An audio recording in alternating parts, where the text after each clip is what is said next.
Hello, human peoples. You're listening to the podcast network of Gamefully Unemployed. To support us and gain access to great exclusive podcasts like Fox Mulder is a Maniac, Tom and Jeff Watch Batman, Star Trek The Next Futurama, and our latest show, Spiel Boys, head over to patreon.com/gamefullyunemployed. We do game streaming, movie nights with our patrons every Friday night, and you can even commission your own podcast about anything you want. Literally anything, within reason, and we have to do it. You are quite frankly out of excuses not to go visit patreon.com/gamefullyunemployed. That's patreon.com/GAMEFULLY unemployed, which is spelled like it sounds.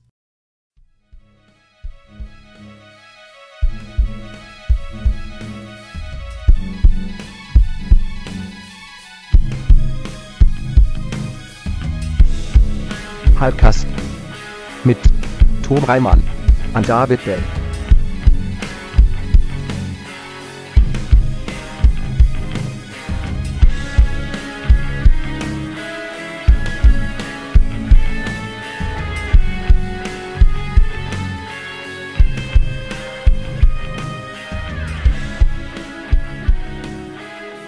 All right, we're good. We're young, you know. We got our whole Heartache lives to ahead heartache, of us. and we stand. Yeah.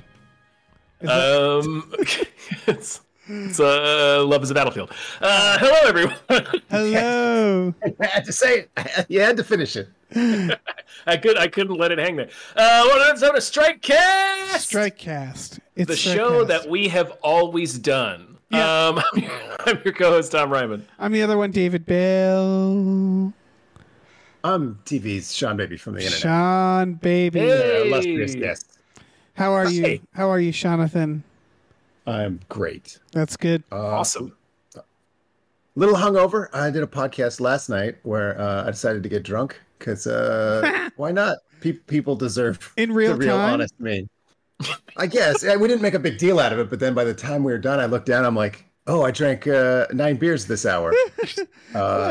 Sort of feeling that. It's like I guess I'm a lightweight after the pandemic. if you're not saying anything, it's fun because then people are listening to the podcast being like, what's happening? It's like a slow werewolf transformation. Yeah. He's getting real worked up about these Marvel comics Yeah. from 1974. Oh, that's great. Well, welcome. I guess. Yeah, thank you so much for doing the show. Speaking of podcasts and My stuff, pleasure. what are you up to these days? What do you got? You plug in things? You got anything to plug into us? Oh, I'd love to plug stuff. I and Robert Brockway, we work at a place called 1-900 Hot Dog, and it's the best. Go to our Patreon, patreon.com/1900 Hot Dog. Daily jokes, text and image like the old days. It's the final comedy website. Once we're dead, it will all be over. It's true. It's very extremely true. You're taking us all with you when you go. That's fair. That's Ideally, fair. like Predator. Yeah, exactly. Yeah, you do the bomb. You're like, wah, ha, ha, ha, ha, ha. Yeah. Oh, we all did our laugh. It would actually be more scared if I turned around and it was actually Sonny Landham and not the Predator. Oh yeah, Right. he is so much more scary. Sonny Landham, genuine maniac. Oh, that should be on his Oh, business man. card. I'm sure it probably was toward the end there. What else are people up to? I just watched The Grudge versus The Ring, whatever that movie was called, from Japan. Oh, sweet. Yeah, it's like Ju-on versus something. It's their names, but Yeah. it's just very funny because it's clearly like a movie where it's like they're not trying at that point, and yet it's still like better done than a lot of horror movies in America. Like there's still like a baseline to it where like Right. the things they're doing, I was like, wow, that's actually pretty good for this like 10th sequel of this series. So that's all. That's what's up with me right now. All right. That's fun. I'm trying to sneak into Baldur's Gate. Oh, okay. I haven't had much time for it. That's fair. Yeah, same. I played a lot in early access. Did you play it at all in early access, or? I did, but it was like early access, so I forgot almost all of it. Yeah. It's been like 2 years. What? I'm in the same boat though. Barely had any time. I'm still on the ship. I haven't got off the ship. Oh, wow. Yeah, I barely had a second to play. What is Baldur's Gate? It's a RPG. Okay. I thought you were believe kidding. No. It's the highest rated PC game of all time now. Really? The greatest game ever made. Is No, it? it's good. It's by the people who made Divinity Original Sin, so it's like a super, super deep tactical role-playing system where you can kind of just do anything.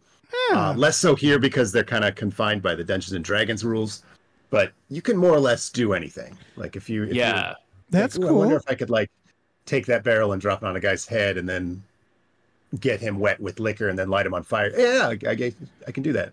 That sounds fun. Would I like it? Probably I was about to say the coolest thing about it is it's multiplayer. So it is like next to sitting at a table and playing like 5th edition D&D. This is the closest to playing D&D. Oh shit, it's like pure 5th edition rules. You make a character just like you do in 5th edition, and yeah, it plays exactly like 5th edition, just as a computer game. Okay, I'll check out this Baldur's Gate. Pretty sweet, dude. Yeah, pretty sweet. All right. I believe you. I've just Baldur's Dave soon. I've just been playing Subnautica on the Steam Deck, which is surprisingly a good experience on Steam Deck. I didn't think it was going to be, but it is. So that's what's up with me. Yeah. Sweet. Game wise. Remnant 2 is my other hot video game tip. We're like really spoiled for video games these last. Oh yeah. Months. There's too many. I can't play any of them. I'm so ready for Texas Chainsaw. Oh, that's today. That's when this episode comes out. Is it? Oh wow. Yeah. Neat. I need to get into Remnant 2 as We well. talked about that on a Hypecast. Yeah, we did, didn't we? And I just looked miserable. You guys are both like, "Oh my god, this looks amazing!" I'm like, "That looks like the least fun." Yeah. We like the creator of it. That's the thing. Yeah, We had a lot of fun playing their Friday the 13th game. So, Okay. Yeah, I'm trusting that it'll be similar amount of fun, but we'll see. We'll see soon. I've talked about Remnant 2 on our podcast, the Dog Zone 9000, and I was just completely addicted to it. Like every free second I had, I was playing Remnant 2, and even non-free seconds. Like while I'm trying to take care of a baby, I'm like, "Oh, I think I can beat this boss." Yeah. It'll be all right. Just did you play the first one? Yeah, I got super into the first one, and this one it's just so much better in every direction. It's like they finally gave these crazy talented, this tiny little video game team money, and they right. That was like the thing that was. I played a lot of the first one, but I liked it, but it did feel kind of like you could feel that they didn't quite have the resources they needed. Yeah, like they had to make a lot stretch. What is the Remnant? Oh, I'm so glad you asked. Okay, so it's like Dark Souls, if you're familiar with Dark Souls. Yes. It's very much like someone said, "What if Dark Souls had guns?" So it's a third-person shooter. It's nice and tight. It has like real like Destiny feel to the shooting. But with like the diving rolls of Dark Souls. So there's like a really high skill cap. So you can like fight a boss, and if you're good at the timing, you're just really good at killing this boss. And then there's like a real deep like building system. So you can make your guy like, "Oh, I'm gonna be a cowboy and a healer," and then you mix and match your guns and your equipment to, fuss with that. It's really satisfying and fun. And it's also got like yeah, it's kind of a loot RPG, but it's also like built around discovery. So they'll re-roll the entire world, and then you get random stuff every time. So you kind of never know what boss you're going to get or what zone you're going to get. Ooh. But it doesn't feel like AI generated crap. Like it's all really well curated and tight. Right. Yeah, I'm looking at pictures, and I think I've actually watched people play it on a stream, and it did look pretty compelling. I think it's 3-player fire teams, something like that. Yeah. Okay. And it's so good in multiplayer. Like, there's a lot of thought given to like making it user friendly. So if one guy picks up a ring, everybody gets that ring. You don't have to like, "Oh guys, come over here and loot this thing." It's like, no. Yeah. I like it when they do that. Yeah, that's dope. Yeah, that sounds cool. All right, I'll check it out. Welcome to GameCast. Let's name some producers. Let's name some producers. Big thank you to @NerdNumbers. Thank you very much. Thank you. Thank you to Zero Charisma. Thank you to Aaron Burser. Thank you to AJ. Thank you to Andrew Howe. Deck the halls with blood.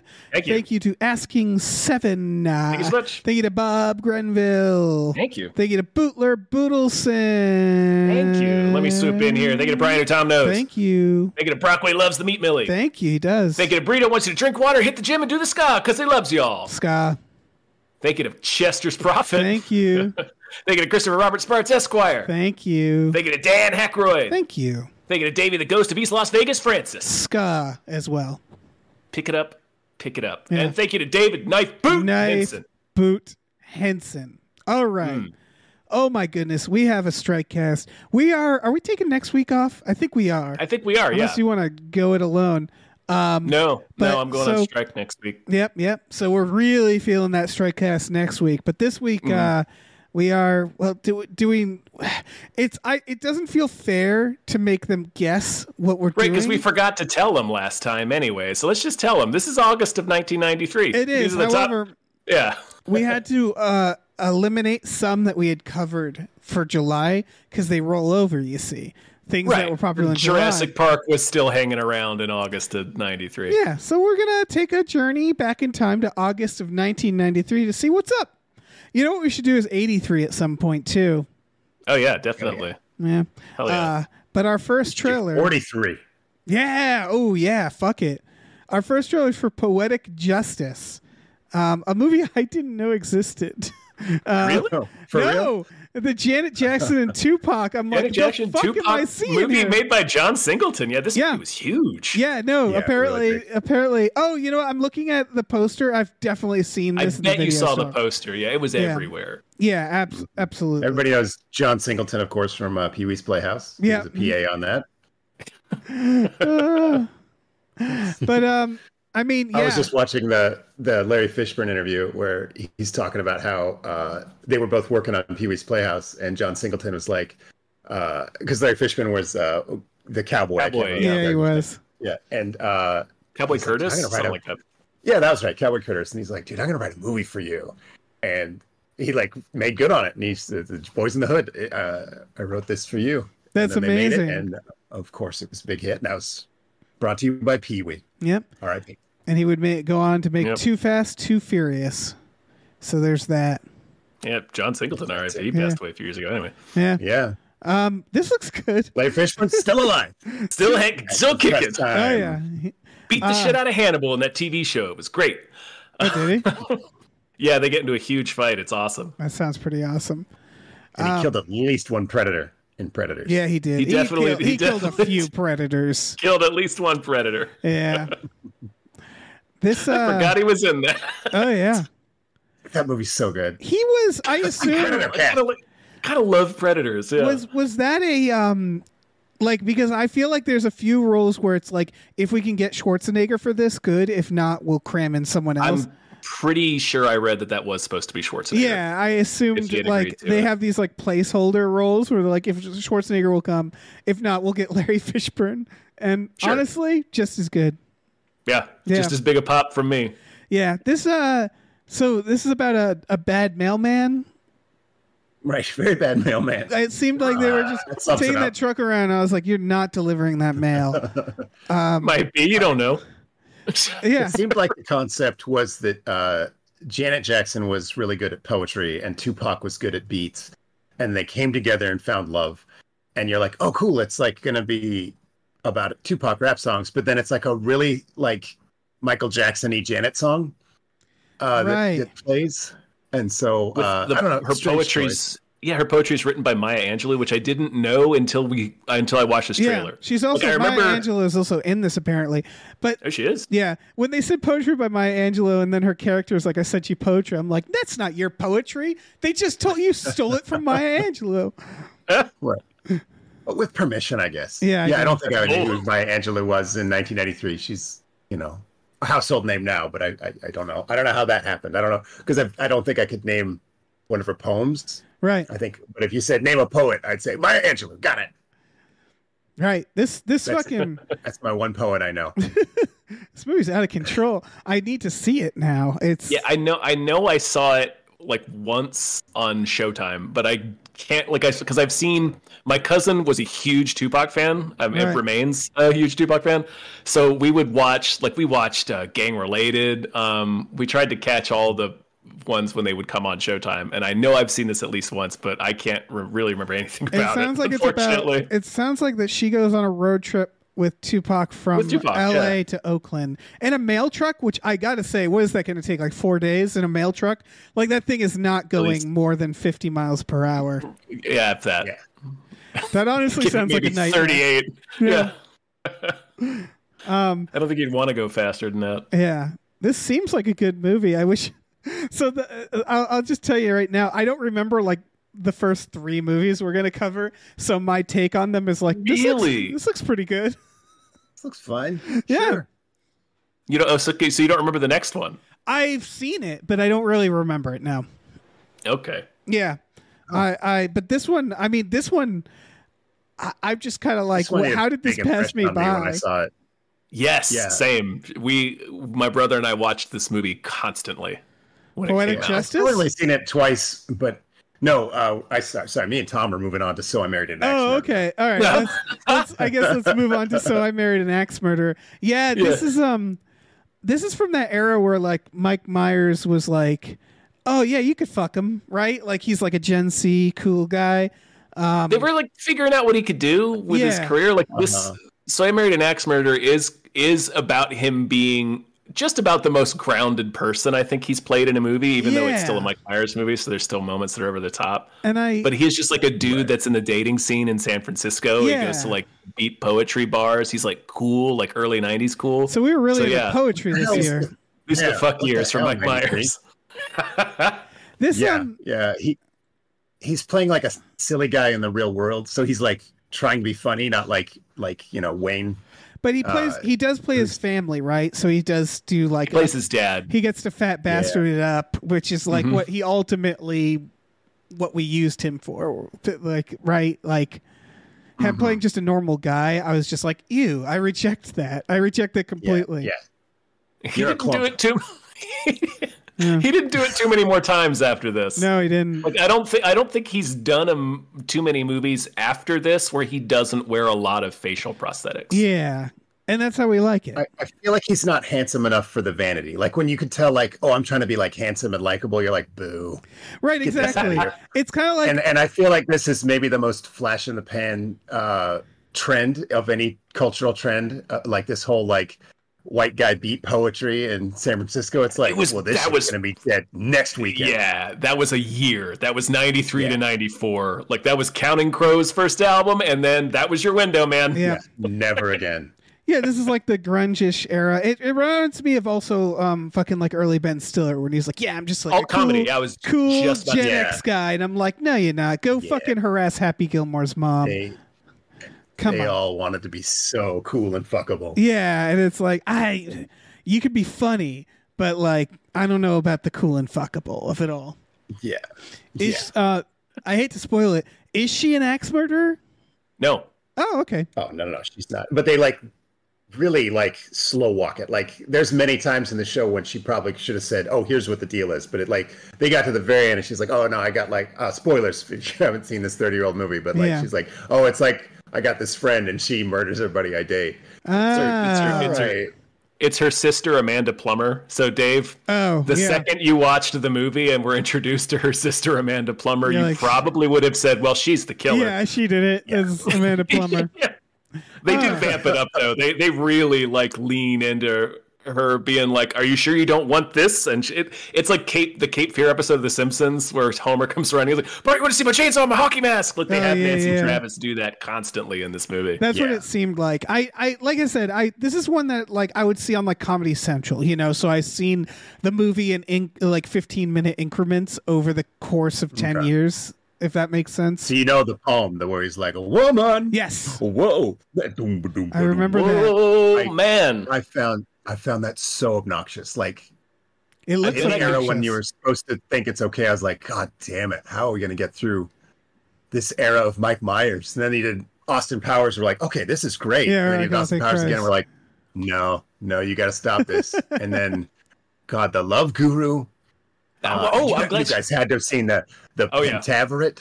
I didn't see that. The Pentaveret. Oh, God. I'm glad you brought up the Love Guru because I did want to point out that like this trailer, specifically the trailer, it's done like a bit like he like introduces it like Alfred Hitchcock. Hello, I'm like, and he's doing a whole character. It's like a whole it's little like the sketch. Toys trailer. It's like, yeah. But he did this a lot with his movies. Yeah. Like he did it with The Love Guru. Jesus. And I know he did it with I don't know, but I'm pretty sure he did it with at least one Austin Powers movie. Mike Myers, I'm looking at his career, and it is such a small window, which it isn't to say, like, I don't want to take anything away from his talent or anything like that, but we were I like Mike Myers. We were I like this briefly, movie. for 5 years, we were like Mike Myers, and then after that we were like, okay, we're all set. He did Wayne's World in 1992. He did this in 93, Wayne's World 2 in 93, and then Austin Powers in 97. So after he like went back into his cocoon in 93, it was like, I got something cooking. And it's because this bombed. Right, okay, that checks out. And he was off Saturday Night Live at that point. And that's pretty much it. That's it. And then I guess Shrek. He came back for Shrek. Yeah, Shrek came in there. But that doesn't feel like a Mike Myers movie. You know what I mean? Like, that's not... But not like, really. I do kind of honestly forget that he's in it sometimes. Yeah. And then that was in the 2000s where he's like, okay, you like Shrek? All right, let's throw in some more Austin Powers. I think he'd already done one Austin Powers, and then I'll do the Cat in the Hat. And we were like, please don't do the Cat in the Hat. But he did it anyway, and then he didn't. He did not listen to us with that one. And then it just spirals out of control after that. Yeah. Man, I bet I could recite his poems from the movie. I'm not gonna, but I bet I have them memorized. Do you guys remember Singles? Yeah, that movie about, like, that Seattle night. Okay, that has like both the Pearl Jam and fucking Eddie Vedder's in Vedder's in it. Yeah. And shit, yeah, like as a character. So I feel like these came out around the same time, and we're almost going for the same vibe. Yeah, and it's just funny how timeless I think Singles is, and how, like, you look at So I Married an Ex-Murderer and, like, no one is this an alternate universe that no one really went to things like this, right?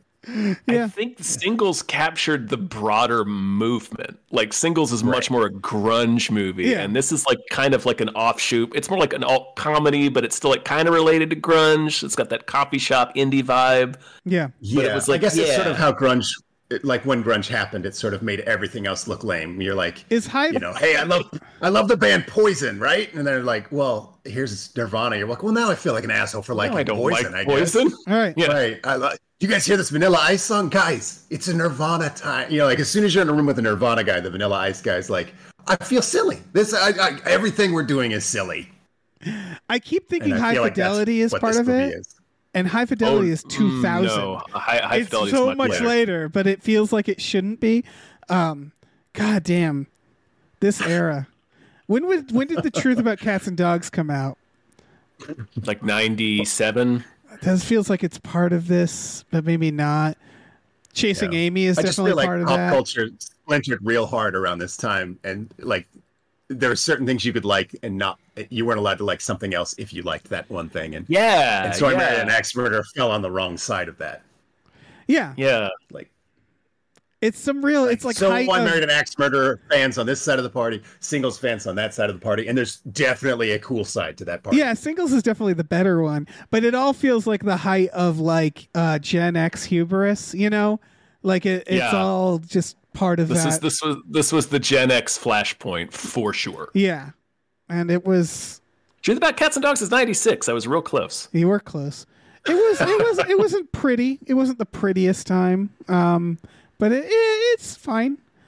When does Swingers? Swingers feels like it's 96. I was gonna say on the tail end of that.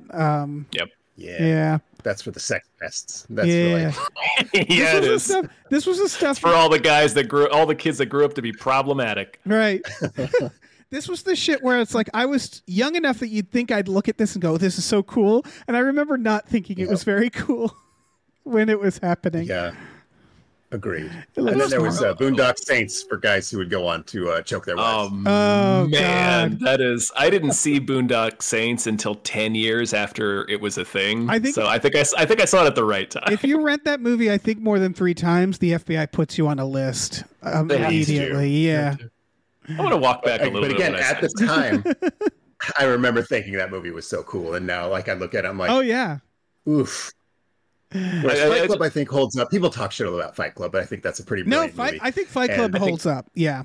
I think Fight Club holds up. I honestly think Swingers holds up because Swingers is pretty sharply written to make us understand that the four main characters are the dumbasses. No, Swingers has the Fight Club problem, right? Where you're like the people who are like, this is cool, don't understand what they were trying to say. Right. Yeah. Or like John Favreau understood that they were not cool. No. Yeah. Swingers has the vibe of like, I remember being in film school in my 20s and it had that vibe where it's like, oh my God, everybody here sucks. I guess Favreau's his was like more overt. Like I remember he ordered a scotch in that movie where he's like, "I'll take a single malt." He was like trying to be cool and failing. Yeah, and that was his character doing that, and I thought that was like, really funny and like human. With the double down scene, yeah. Is similar. Like a total lack of vanity. Mike Myers could have taken a lesson from that here in So I Married an Axe Murderer, where he was trying so hard to be the cool fuckable heartthrob. Right, you're right. Yeah, he's never really the fool. Like he vamps it up a little enough because he's, it's a comedy, he's doing a Mike Myers character, but you're right, he's never like embarrassed or I don't know. You're right. I love this era. I'm Googling like, because it is such a spectrum. Like, do you guys remember The Last Supper with Cameron Diaz? I remember seeing parts of it, but I could not. I feel like hold that's that more movie satirical. That was more of a darker one, or like House of Yes. I feel like might be around this time. I remember House of Yes. Oh yeah, House of Yes is. I enjoy House of Yes, or is that later? This is it's around 97. this time. That's 97. I just looked. It's like around the mid 90s, but yeah. That was a play too. This was a time where Miramax roamed the earth and like ruled all. This is all right, yeah. Hell of an era. And it's all Mike Myers' fault. Speaking of which, no. Move on to the next movie. Sure. Another Stakeout. A movie I've also not seen. And at first I was like, Richard Dreyfuss, Emilio Estevez. I was like, how is this comedy? Like, that's not how you make comedy. I guess I take it you've not seen the original Stakeout. No. To which this is a sequel. Jesus fucking great. Neither of them, they both are like secondary comedic characters. You know what I mean? Where it's like, neither of them are the funny one. They're both, No one's there to steer the joke. Exactly. And then they both sort of complain about the joke being there. Right. We're just two guys in an inner tube on the river ride. Exactly. Like, nobody's piloting this thing. When Rosie O'Donnell showed up, I was like, oh, thank Christ. Like, she's actually a comedic actress. Oof. But it's not in this trailer. Yeah, it's bleak, man. This trailer's not doing anyone any favors. Were they both in Stakeout? Yeah, it was the original Stakeout is Dreyfuss and Estevez, and they both have mustaches in that one. And he has this dirt mustache in this. That's just it's what was funny about it is kind of like a clash of the scumbags. So they are supposed to be scumbags, and they're throwing Rosie O'Donnell in the middle of them in this movie. But I saw this movie with my parents. But I couldn't tell you anything else about it because I saw it in 1993. This is a real dead heat situation with Treat Williams and Joe Piscopo, and I'm like, who's the funny one? Like, who's the one I'm supposed to be laughing at? Who did they trust with the comedy of this film? And nothing against these actors. I'm just very baffled. But like Treat Williams and Joe Piscopo are like, could be either one of them. Yeah, and this is the same. Only one of them was on Saturday Night Live, and yet. Yeah. Sean, have you seen this or Stakeout? I had to have seen the first Stakeout, but no, I never watched this. I have seen Dead Heat, which I love. Oh yeah, that's a great movie. Very ironically, but yeah, Joe Piscopo is aggressively bad in it. Like we already mentioned Sex Pests in the show, but Joe Piscopo is maybe the world champion of sex pests in that movie. Oh yeah, he's really constantly horny. And then Treat Williams, of course, is a zombie. Everyone's seen the movie. You know what you know what it is. But yeah, I feel like Dave, in your notes in the doc, it says this trailer's a black hole for comedy. I agree completely. Yeah, like every line that they tried to deliver in this trailer is just like, I'm Richard Dreyfuss. I fucking hate being here. Man, okay, you're gonna put that in the trailer? I'm just imagining this silent theater. And people watching this movie in a silent theater in the fucking 90s. Yeah. Just conversations starting up. Like, nobody had a phone to check, but if they're pulling out real Yeah, they're land taking the phones, bringing the wire newspaper. down. Yeah. Yeah, I'm down here. This fucking movie. Richard Dreyfuss is really cranky about it. Oh fuck. This is apparently They do blow up a house in the trailer, which seemed like a pretty cool like set piece, I guess. The stakeout does seem to escalate. That's cool. Yeah. This is from there's a part where they like do a quick cut between like everybody doing like a signature performance, like Richard Dreyfuss, Emilio Estevez, and everybody's like, and then like Rosie's like in the She's bath, singing in like, a bathtub, yeah. and then a dog howls along with her, and I'm like, Yep. God, that in 1993 that had to have been a 70-80-year-old bit. Oh yeah. It was already an old That was bit. like their big, that was like their big thing. Like, oh, this is gonna be hilarious. Bring everybody. That's the button at the end of the trailer is dog howling. Yeah. That's And the end of Rosie's it. singing. This is from the director of Saturday Night Fever, who I'm realizing has done a lot of like the film version of that guy, if that makes sense. I mean, War Games and Short Circuit, that's not bad. But then they did like Nick of Time, Drop Zone. Also not bad. Yeah, going. yeah, and then these Bird on a These are all Wire. competent movies. Yeah, Bird on a that's what Wire, I mean. sure. They're all Mel fine. Gibson feeds a guy to piranhas and Bird on a Wire. Yeah, they're all fine. Where else are you going to see that? That's it. That's Real, it for real this life, list. maybe? Yeah. Again, we're weird movie freaks, so that's what I mean by these are like the that guys of movies, where I don't Yeah. expect that many people to be like, oh yeah, I love that. And apparently, he did a Dracula movie, right, with Frank Langella after I Need to See, because Sure, it's got Laurence From the Olivier, and director of Another John- Stakeout. How can you afford to miss it? It's Frank Langella, Laurence Olivier, and Donald Pleasance. That's just grumpy motherfuckers. I need to watch that. Real harumphing Yeah. sons of bitches. Point move is on. that we have nothing else to say about Another Stakeout. I think maybe. I don't This know. is more than anyone's ever said about Another Stakeout. No one will even remember we said right. this about Another All Stakeout. right. God Right, damn. not even contemporary critics of the film said this much about Another Stakeout. All right, let's go on to Heart and Dreyfuss Souls. should have kept his mustache. Sorry. Heart and Souls, baby. Heart and Souls. Yep. This cast, I- every time I'm like shook by this cast. Yeah, so weird. But I think it's supposed to be, right? Yeah, it's honestly, an like- definitely ensemble film. From the for director sure. of Tremors, mind you. Yeah, Um, of course. It's I mean, classic, we've but- all seen this one, right? I've certainly seen it. It's early I mean, Robert I Downey saw it when I Jr. was a kid. Yeah, so Robert Downey Jr. post-Chaplin. can see dead people. And yeah, but when coming off the huge hit Chaplin. Yeah. Riding that Chaplin wave. And then there's 4 ghosts that die in a bus crash. And I think they're from like an era before, right? Like these are old-timey ghosts. Yeah, They I don't crash know. when he's a little kid and they attach themselves to him. I see. Right. It's such a big idea. And like, Yeah. obviously we've all seen enough movies that something like this you can kind of yada yada. This is a ghost movie, but like the trailer does not make it clear why or what the goal might be, and I think that's something that maybe Yeah. is missing. Like The idea like is if you they're- tell me, they're hey, fixing up his these life. ghosts, these ghosts need to do this with this guy's help. I'm like, great, but it's more like there's ghosts here, and it's Right. weird. I'm like, well, okay, I don't remember the movie. You got to tell me what. It's why? like it's like a mix between Drop Dead Fred and The Sixth Sense. Yeah. It is a good Yeah. movie. I've seen it. I remember it being quite good. Charles Grodin is always good. I'm shocked by the presence of Tom Sizemore though. It upsets Oh, me yeah. every time. He plays a real Tom Sizemore Yeah, character. being haunted Maximum by him. Sizemore. Man. He's maximum Sizemore, yeah. Yeah. He gets in. He's like, I need your body. Robert Downey's like, hey, don't get in my body, Tom Sizemore. And he does. And then as soon as he's in there, it's like, I'm going to fuck the shit out of you, stranger lady. Yeah. And then I'm gonna wreck then he has this a house. seizure. Because when you have a ghost in you that's sexually harassing women, you have to fight to get him out, which means rolling around on the ground, air pumping.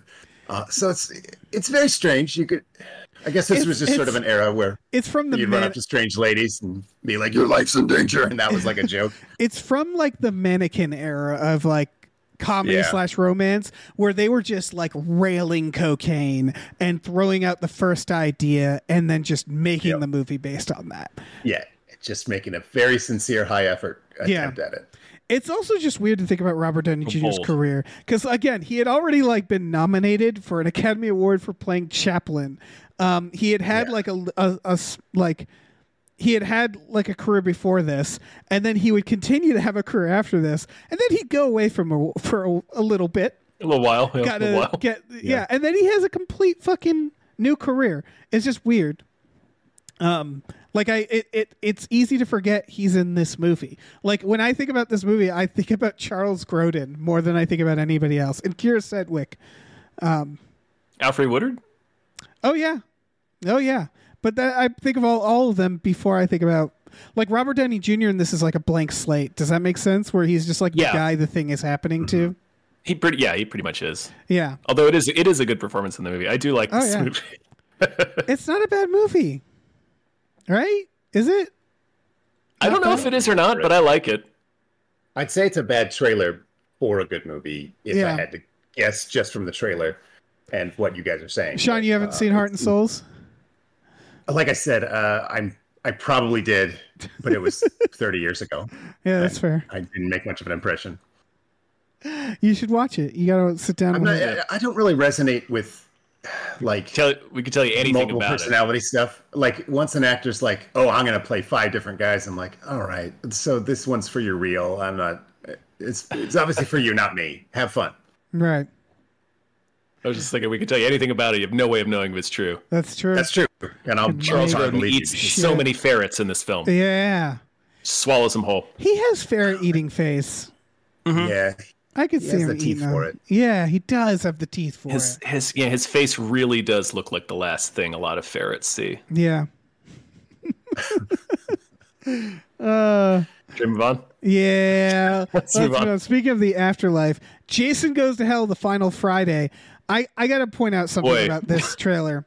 They say they're like from Sean Cunningham. He made the first one. Now he's going to make the last. He didn't direct or write this movie. He is a producer. He's a producer. Yeah. Right. It's really funny in the trailer because it says the person who created the first Friday, Sean Cunningham, has returned to give you the last. And then immediately after those titles flash on screen, it says directed by some other dude. Yep. Also, just looking at the credits, the cinematographer was named Bill Dill, which just Hell yeah. cool name. Great name. I remember being so pumped just looking at this in the video store with that hell snake coming out of his mouth. And it makes it look so cool. It makes it look like he is going to go to hell and fight and kill teenagers fucking in hell.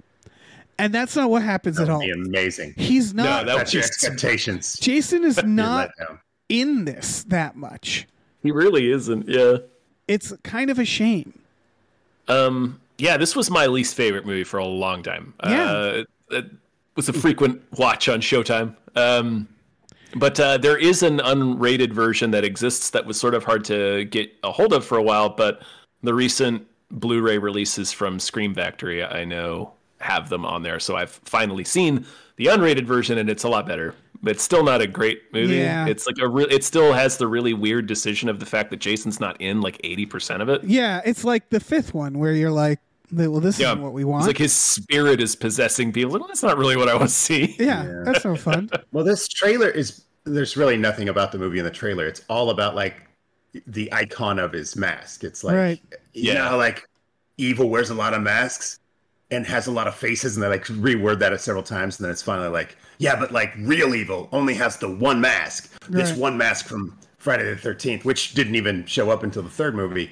And you're like, okay. And it's the final movie, which it turned out not to be. Right. And all the clips are from like the first 15 minutes of the movie that they show because Jason's only there for that. Yeah. So to sell the movie entirely on how like this is just the iconic character Jason's mask and then not have that in the movie. It's a kind of a it's a Friday the 13th move, I would say. Yeah. To just be that deceptive. It does have the Evil Dead Book of the Dead, if I recall, and it does have the Freddy versus Jason tease. So they knew it wasn't going to be the final one. Yeah, pretty much everything they promise. And that's just very funny. I feel like a lot of the Friday the 13th like little subtitles are making promises that are completely false. I mean, technically, if you don't count, well, no, they did Jason X, so never mind. I was going to say, if you don't count Freddy vs. Jason because it's like a team up, I guess, and if you don't count the reboot, then it is kind of the last one. But no, they do Jason X. I think I'm thinking of the final chapter, and I was like, nope. Oh, yeah. They've done it like a long time. Yeah. A new beginning. A new beginning, and then they just abandon those characters. Yep. They keep doing it. Jason takes Manhattan. I would argue he does not. No, he doesn't. Yep. Yeah, he didn't. No, he doesn't. He spends most of that movie taking a boat. Yeah. Yeah, they lie a lot in their Don't little... trust them. Yeah. Well, similar vibes. The Secret Garden is our next trailer. This is I was assuming it'd be the kids like eating a bunch of opium or something in Maggie Smith's Secret Garden, where it's just like don't go exactly like don't go to my secret garden. There's a lock. If some old lady says that, don't go there because it's probably filled with shit that's like really illegal. Did you guys see this movie? Or maybe just scissors. Or just just be scissors. Yeah. It's a gun. It's her gun safe. It's her vast gun collection. Yeah, you can't have kids playing with all those scissors. This has that trailer that's so unappealing. It almost sounds sarcastic to me. Where it's like in the little closet among the magical enchanted special. Like they have these words that they pick that almost specifically sound like they're trying to be funny. Like we're calling a boy an enchanted boy is like that's something I would do. Like let people know I'm fucking around, right? Like yeah.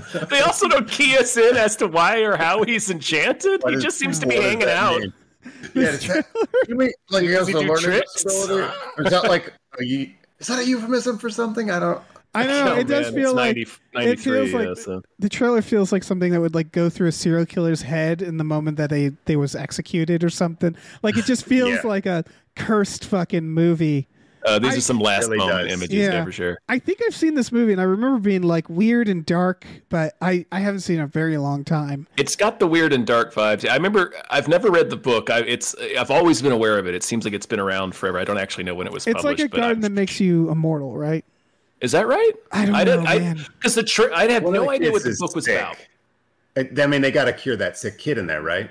Right, and then there's like a shot of like some adult who is apparently one of their dads, and he says like, "You brought us back" in the trailer. So maybe it is that. That's. But I was going to say, what I was going to say is the trailer keeps making offers, and like I had no idea that this is what the Secret Garden was.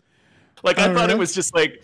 I think I get it confused with that movie that's about the girls that faked the cotton, whatever, the fairies, the cotton fairies. I remember that movie, yeah. I forget what that one's called, but I think I was confusing these two for the longest time. So as this trailer was unfolding, I was like, holy shit, where's the ceiling on this thing? Right, I think it's like Fountain of Youth shit, but I don't quite remember. This is one where it's one of those I'm surprised no one did a remix where they made it look like a horror film.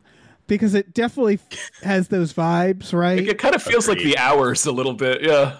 Yeah, it's like I don't know, man. It feels very haunting, but I'm desperately trying to figure out the goddamn plot. Let me go on the IMDb. Yeah. We don't need to crack this nut today. It feels like a Transmorphers Narnia. Like it's sort of like it's Narnia, but like not close enough to Narnia your grandma won't know. Yeah, it's Narnia adjacent. Yeah. Also, Maggie Smith, always old, never young, never was young. I think she got years ago. The thing that fucked me up about Maggie Smith is that she gets cast to play old Wendy and Hook, and they pile on old makeup on her. Yeah. So it's the same thing with Christopher Lloyd, where he's wearing old makeup in Back to the Future. So growing up, I always thought he was a lot older than he was. Right. It was the same thing with Maggie Smith. Yeah. Yeah, that checks out. Also, this was shot by Roger Deakins. So whatever the case, it's well shot. Whatever this fucking nightmare movie is. Nightmare looks good. Yeah, I guess I'll watch this movie sometime. I'm going to sit by myself and watch this. Magic hour, yeah. We'll all love it. Yeah. Well, let's get back together after we've all seen The Secret Garden and talk about the enchanted children and their special adventure. Meet back here in a year, and we'll all talk about The Secret Garden. I want to know what's the enchanted boy do? Does he do cartwheels? Fucking secret, yeah. Can he ride a unicycle? When they call him enchanted, maybe he's got a weight problem. I don't know. Yeah, enchanted sounds like they're trying to say something bad in a nice way to me.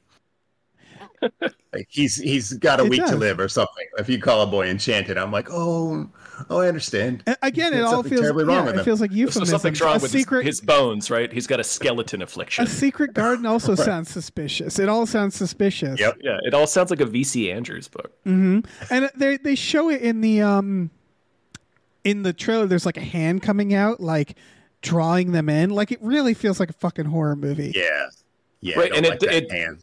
It does the exact exaggerated beckoning motion that Miranda Richardson's hand does when she gets crushed in the hell tree at the end of Sleepy Hollow. Exactly. Yes. So it's like, So it and does- also it's using the theme from Edward Scissorhands. So it's like yeah, seeing into the future of Tim Burton. it's like some sort of haunting. It looks like it does heal the child, according to this synopsis I'm reading. Yeah.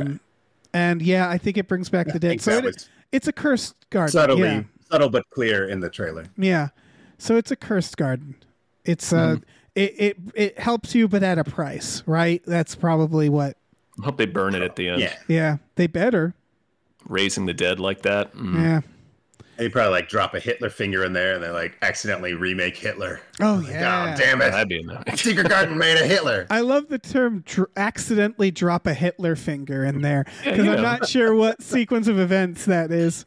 You know, like the kids have them tucked into their bicycle spokes, like, Yeah. like baseball cards. They fall out. They find it. Yeah, they find a trunk of Nazi memorabilia. There's a Hitler finger in there. Yep. And then You know how it goes. Sure. what's this finger?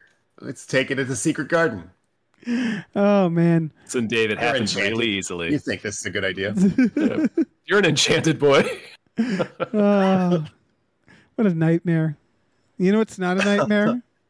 The next trailer for Hard Target. Oh my hell God. yeah. Hard target. John Woo from the writer of fucking The Jackal, Barbed Wire, Darkman. So like this person just rules. Yeah, all good stuff. Yeah. I remember seeing this in the theater, and there's this big Asian crew there. I didn't know who John Woo was at the time. This is his first American movie. And it says directed by John Woo, and they all cheer. And then it says starring Jean-Claude Van Damme, and they all boo. And I thought that was really funny. They had a whole bit that they did as a crew. That's amazing. I forgot how greasy he is in this. Like I know he's a Oh, greasy. he's next level. He's a greasy guy, but this is the Oh, he's greasiest like he's ever been. He's like a room temperature butter pad at a diner. Yeah, he's so cool in this movie. Yeah, grease equals coolness. This movie kicks so much ass in like a minute and 50 really seconds. does. I mean, this trailer rather. Oh yeah.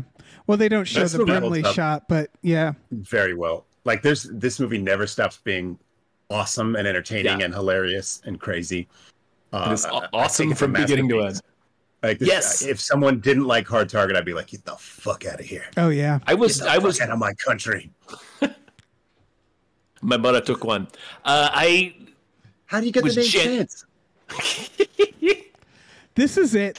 raised by his Cajun uncle Wilford Brimley. in Yeah. the fucking bayou. We're balls deep in Jean-Claude because he had done man. Universal Soldier.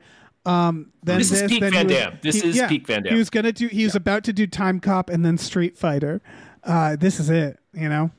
Yeah, Time Cop is his most successful film, but yeah, this Yeah. is like peak Van Damme at the height of his powers. Oh yeah. Yeah. Obviously, I think Bloodsport is the best probably movie, period. But like Sure. Sure, Hard absolutely. Target is it's right up there. I feel like Hard Oh. Target is just Only Yeah, Hard Target rules so hard. only man. one movie has Wilford Brimley not riding intended. a horse from an explosion, and it's Yep. hard. It's hard not to think of that as the height of cinema, like at all. Like there's this. absolutely agree. Yeah, it's like it's this and then the T-Rex scene in Jurassic Park, you know? Like Yeah, this takes it all. and, Remember, there's a scene, I know Tom knows it, where he's like, he's like, hey, do you have my old shotgun? And Wilford Brimley's like, the gator ate it.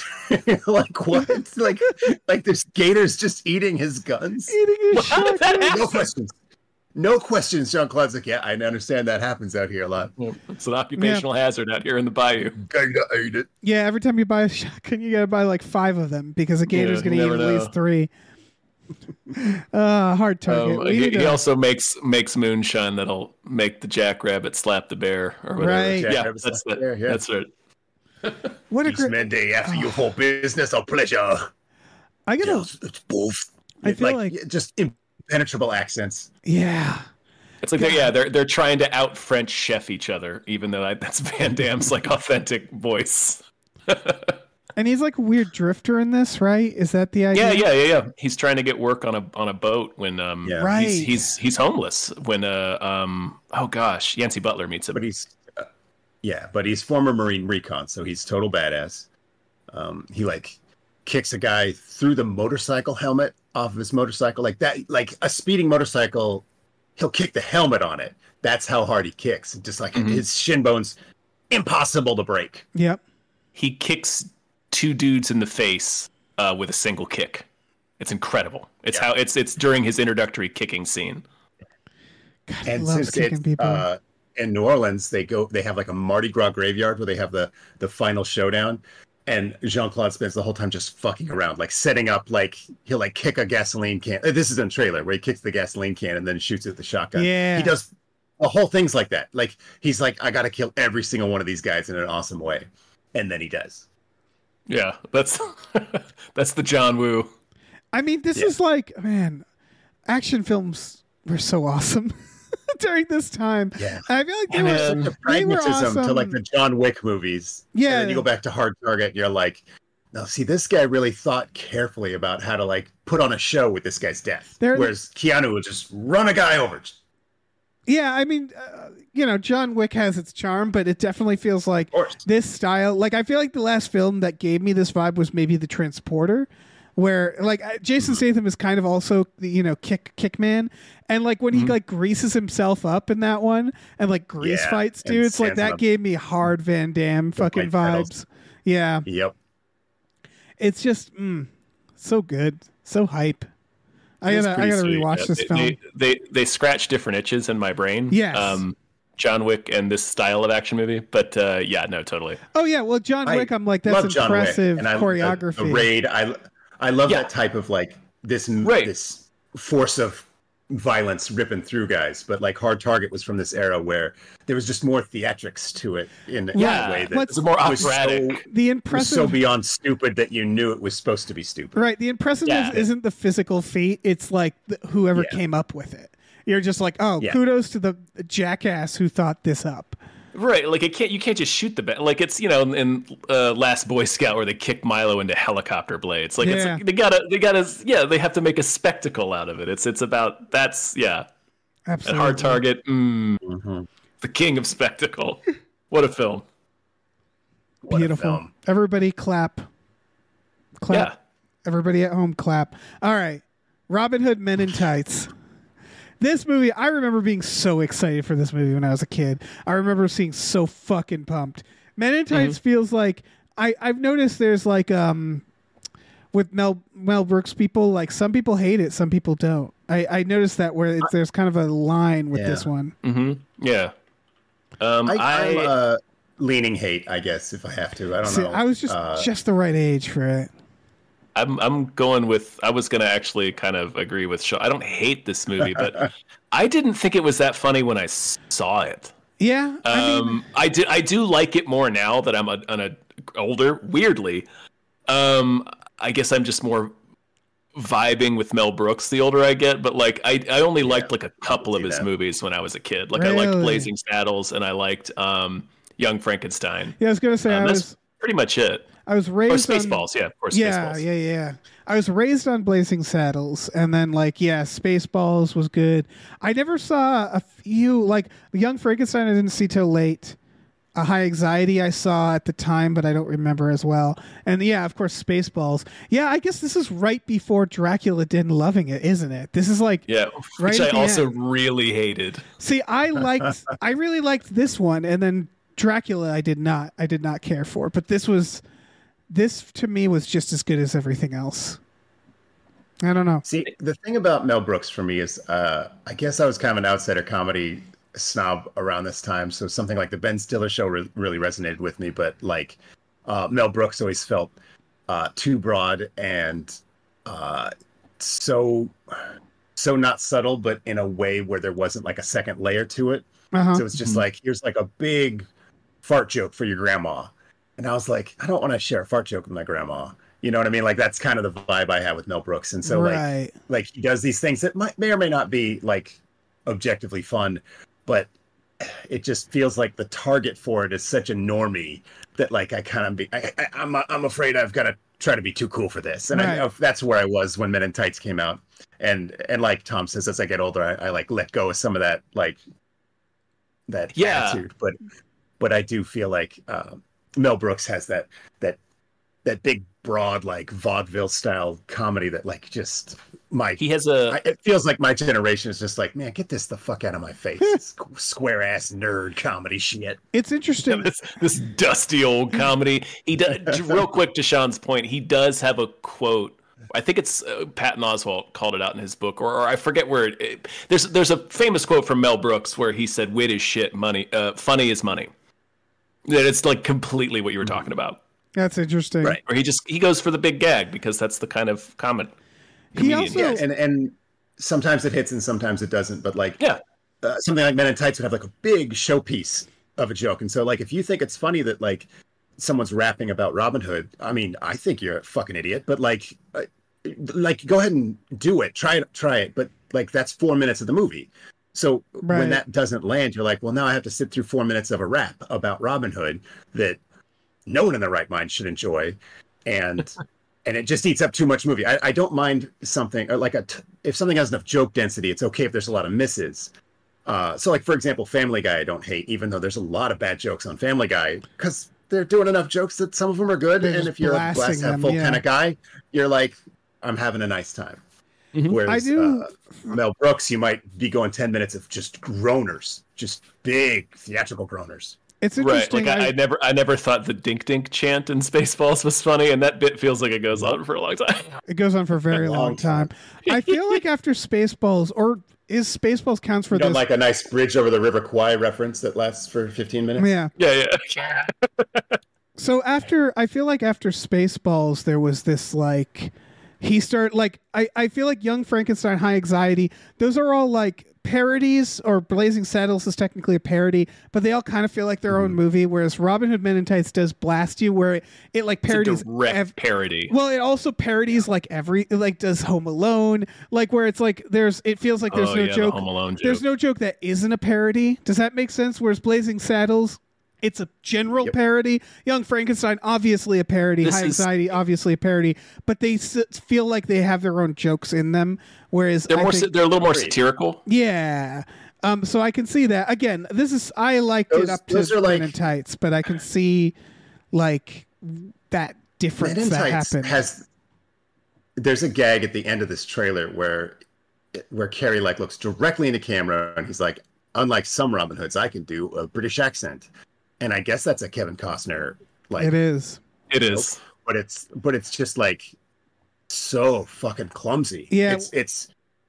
I can't imagine less of a joke. I can't imagine a worse joke. It's just like making a direct reference to the thing that you want to talk about without like elevating it or and like criticizing for not using a British accent. Like that's just a fucking choice. That's not a thing to judge, and it certainly isn't funny. I think it is. I don't know. And the idea of someone laughing at that is like offensive to me. Well, I think what it is, what made me like what I like about Robin Hood Men in Tights personally. I know. It's kind of what I like about Naked Gun, where a lot of it's a little bit. I mean, this is a lot of slapstick, where it's rooted in performance. It's real broad, but yeah. Like where like that's what it is with Men in Tights. A lot of the actual jokes, like you're describing the rap, the lines, I don't find those particularly funny. A lot of it is just like he said a line in a way that made me laugh, and that's it.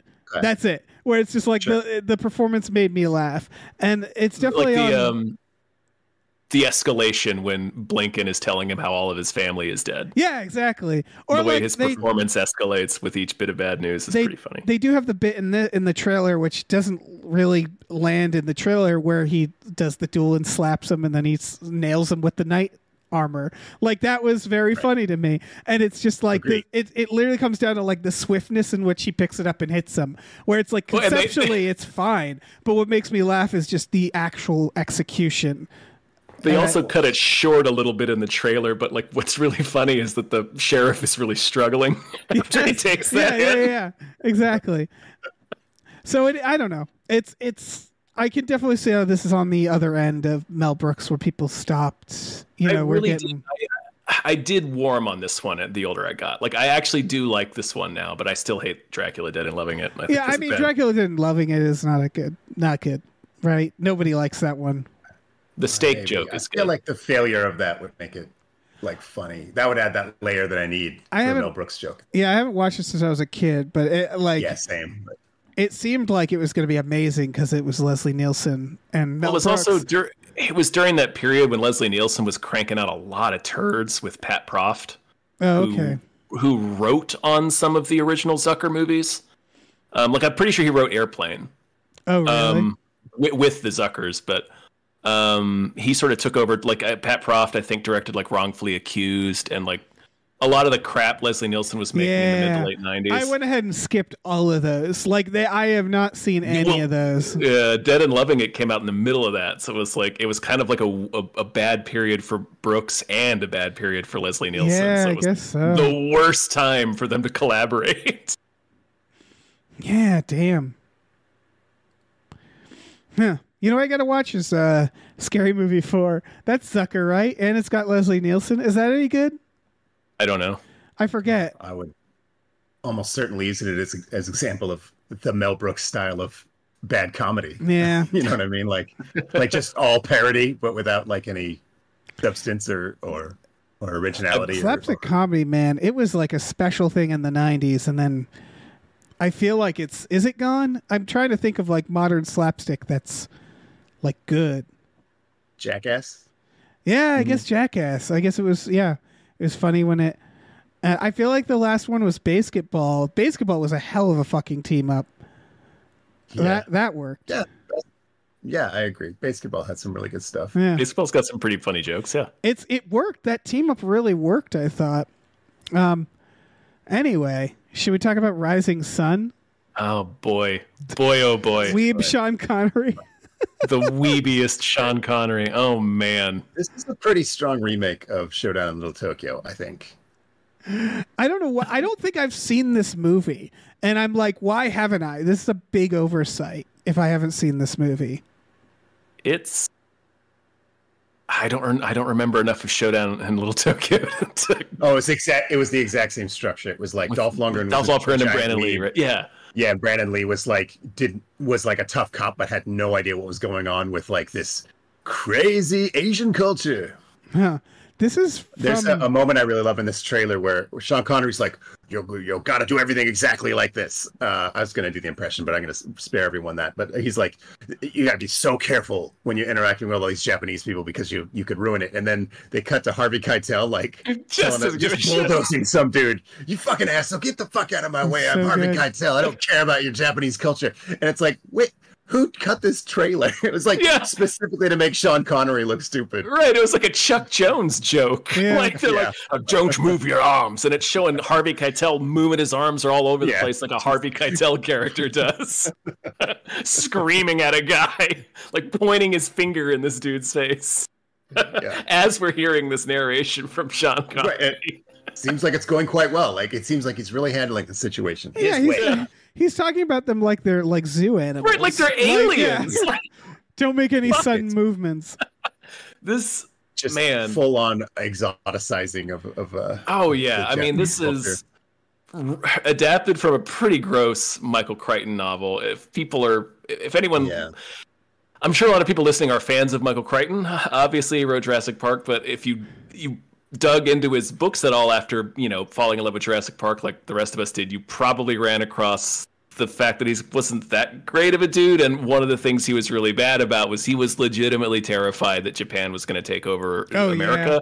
Yeah. A lot. It was like a fear among weirdos. It was like an 80s, 90s thing, too. It was kind of a mainstream thing in the 80s and 90s. I think it was because Japan had like an economic boom at that time. And we were in the 80s particularly. Yeah, we were like, how dare they? How dare they? Like there's some of it in Die Hard. There's a lot of it in Die Hard. Oh, yeah. It was really, it's really weird. Even Back to the Future has that, too. I think it was that's right. What with our big text, it was like media. They were huge in media. They had all the VCRs. Yeah. And then also automotive industry. Like basically they killed Detroit because Japanese cars were better and cheaper. And so yeah. Meanwhile, they're just like, we're just trying to like make money over here. Remember when you bombed us twice? We're like just trying to recover, and you're like freaked out. You're freaked out bring that up? that we're. Why do you always bring that up? You're just like freaked out that we're doing all right over here. Like, Jesus Christ, calm the fuck down. Sean Connery being like, the trailer introduces them, a veteran of wisdom. Yeah. And he's like, you have to treat them like Martians. Like, he's so fucking weird about it. It's real weird. I gotta watch this fucked up movie. I haven't seen this movie in a long time, but I remember it being pretty racist. This is from at least this is the writer of Raiders of the Lost Ark, by the way. Oh, that's Lawrence who it Kasdan? is. No, sorry, one of the writers. It's Philip Kaufman. He would direct this and then disappear until the year 2000, where he would direct Quills. And I'm like, hell yeah. He's just like, you want Rising Sun? And we're like, no. And he's like, okay. Quills. It's like, nope, still no. Still don't want. Jeffrey Rush doing a lot of fucking. I think the theme of this movie was fear of Japan, just nationalist fear of Japan. But also, Michael Crichton books always have some sort of like a bleeding edge tech thing, and in this movie, it was the rise of digital image manipulation. Right. They show a little in the trailer where they swapped Wesley Snipes and Sean Connery's Something that head. we still can't quite do, but that is very funny. And they treat it like they're so like, oh my god, and it looks so fucking funny. Yeah, it looks like a Pluto Nash scene. Yeah, yeah. But the idea in the book is that like they can control information and like blah blah blah. The same stuff we're still dealing with. Just the misinformation that like we're susceptible to because of digital trends. And, anyway. I seem to remember part of the mystery does involve a manipulated security camera image. Yeah. I can't. So I mean, there is still like the Crichton stuff in the book where he was pretty good at calling out what was going to be big influential technology in the next several decades. It's pretty wild though that like this was dinosaurs. Same as Jurassic Park. Dinosaurs. And he's like, you like dinosaurs? How about fear of the Japanese? and then we're listening. Yeah. That's what America said in '93. They said, yeah, that sounds good. And then a year later, Disclosure would come out, and he'd be like, okay, well, how about the idea that women suck and are fear terrible? Of women. Yeah. It's like, okay, so just dinosaurs then. You just the dinosaurs. What Got if it. some of those sexual assault allegations were lies? Let me just plant that into the pop culture. Finally, he got it right again because he was like, fear of tornadoes. How about tornadoes?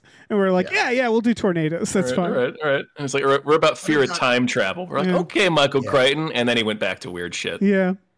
What about time travel? Timeline had that this interesting element where basically you'd 3D print someone in the past, and then sometimes like it would get a little glitched, and so there'd be like a tiny like layer of someone missing, and they would kind of go crazy while they're like missing a micron of their brain or whatever. Yeah, and, it was the more you did it. Yeah, because you'd eventually get some errors that were catastrophic. But the other thing is like a Time Cop had this problem too, where you create this elaborate time machine to send someone back in time, and then to get them back, you're like, yada yada. Press a button on a watch. Yeah, timelines. I think their excuse was that since time travel existed, so did the multiverse, and somewhere there was enough infinite dimensions that there was someone with a machine that magically grabbed time travelers and put them back where they wanted to go. And that was like, I swear to God, like what he wrote in that book. I don't think that made it into the movie, but I was always fascinated by how dumb that was. That definitely didn't make it into the movie, but I do remember the explanation of the time travel from the book and thinking that was really cool too. It was just it reminded me of like the thing that Jason said about the transporter in Star Trek, where it rebuilds you, but it leaves a tiny piece out, and just over time, the more trips you make, it adds up, and you become like crazy and weird, which is what happens to one of the bad guys in the movie. Oh, nice. Anyway, we were talking about Rising Sun. I forget. Oh, right. Man, Rising Sun. Fuck. Sorry, I'm now thinking about the next trailer. I'm already fucking zooming past Rising Sun. Oh yeah. Yeah, like you're leaping out of away from a speeding train. Right. Well, It's time for our final trailer. What could possibly be number one in August of 1993. Dave, in many ways that we've been waiting for 5 years to talk about this film on a podcast together. Oh, yeah. This is the trailer for The Fugitive. I'm just going to say it. This is the best movie ever made. This is one of my favorite movies. Yeah. Objectively the best movie ever made. The Fugitive. It kind of is. It sort of is the best movie ever made. Yeah. It from the director you're of forgetting Holes. about Bloodsport, but it's a good choice. It's the director of Chain Reaction, too. Tommy Lee Jones, incredible. Yeah. Harrison Ford, incredible. And those are the only two people in this movie. No, wait. Nobody else. There's more. God damn, Julianne Moore is in this movie. Julianne Moore's in the movie. Yeah. Jane Lynch. Yeah. Joey Pants. Joey Pants. There's what's her name? Stella Ward. Yep. They're, Briefly, but she's there. They all knew this movie is the best. It's the best movie ever made, and they want it in. The Fugitive. Such a good. It's perfect. Papa John from Next of Kin, Dave. Yeah. He's there, Papa Plays John. a one-armed man. You got Papa John? Yeah, from Next of Kin. It's the perfect merge of like cat and mouse personality, like performance, and like thriller, where it's like there's action, but it's like old man action. Harrison Ford gets hit with a chair in this movie. Remember that? Where the guy, the doctor. It's a real problem. There's a doctor fight where two doctors fight. There is like a middle-aged, wealthy doctor fight. Yeah. It's just two extremely wealthy men hitting each other with furniture. It's the best movie ever. It's pretty cool. And this trailer, it got me hyped. Yeah, no, I vividly remember this trailer to the point where I remembered that the take they use of Tommy Lee Jones saying his famous hen house, in-house, or outhouse, or doghouse, it's a different take in the trailer. Yeah. It's I like how that's kind of just the whole trailer. Like they sort of, they got a Harrison Ford line about, wait, you think I killed my wife? You think I kicked her head in? And then he lists the 50 things that they think he did to his wife. And then it's just Tommy Lee Jones is like, that very famous speech where he like gives the foot speed of a man and then he multiplies that out and he like creates the radius in the middle of the speech and then I need roadblock 15 miles out. And they show him frantically shaving, which I honestly thought was a good choice. Harrison Ford, because it shows like the desperation of being a fugitive, right? Like, and the chase is about to begin. We're seeing him trying to quickly change his appearance before the chase starts, and then Tommy Lee Jones like, get ready for the chase to start. It's basically like the first fucking 20 minutes of the movie, and that's it that they show in the trailer, and it's so good. That's so fucking good. Yeah, this is the height of cinema. I had no real concept of the show as a kid. Like I was familiar with like the one-armed man as a reference and understanding it was from The Fugitive.